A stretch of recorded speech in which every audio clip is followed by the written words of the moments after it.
আপনারা জানেন যে গতকালও ছাত্রদল এবং ছাত্র শিবিরের বেশ কয়েকটি সংঘর্ষের ঘটনা ঘটেছে।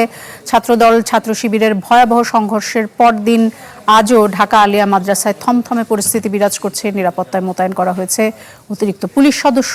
পুলিশ জানিয়েছে আইন শৃঙ্খলা পরিস্থিতি নিয়ন্ত্রণে রাখতে তারা সতর্ক অবস্থানে রয়েছেন। তবে ছাত্র শিবিরের নেতাকর্মীরা অভিযোগ করেছেন যে আবাসিক হলে তাদের ঢুকতে দেওয়া হচ্ছে না, মাদ্রাসা কর্তৃপক্ষ এবং পুলিশ বাধা দিচ্ছে বলে তারা দাবি করেছেন। দর্শক, এই প্রসঙ্গে আরো তথ্য জানাতে আমাদের সঙ্গে যুক্ত হচ্ছেন ইজাজ সৌমিক।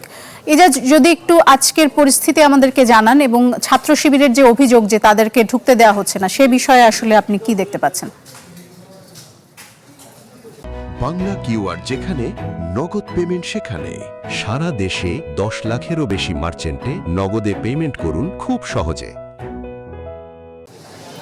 ছাত্র শিবিরের নেতাকর্মীরা 11টার দিকে তারা এই সরকারি মাদ্রাসায় আলিয়ার যে একমাত্র যে আবাসিক হল আল্লামা কাশগড়ি হলে তারা প্রবেশ করার চেষ্টা করে এবং গতকালকে বিকেলে সংঘর্ষের পর থেকে বলা যায় যে সংঘর্ষের পর থেকে ছাত্র শিবিরের নেতাকর্মীদেরকে হল থেকে বের করে দেয় ছাত্রদল এবং সেই সংঘর্ষে পুলিশ দুই পক্ষকে শান্ত করার চেষ্টা করেছিল, কিন্তু ব্যাপক সংঘর্ষ হয়।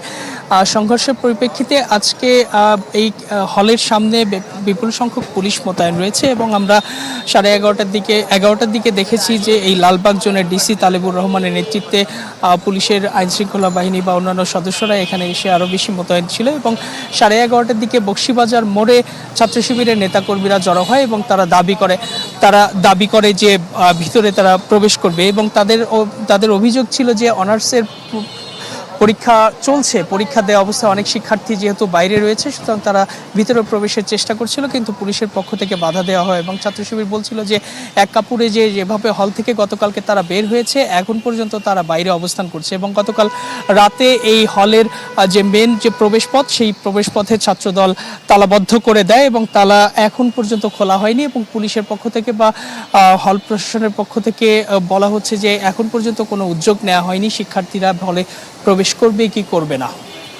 জি, অসংখ্য ধন্যবাদ আপনাকে। দর্শক, ইজাজ সৌমিক আমাদের সঙ্গে যুক্ত হয়েছিলেন আলিয়া মাদ্রাসা থেকে।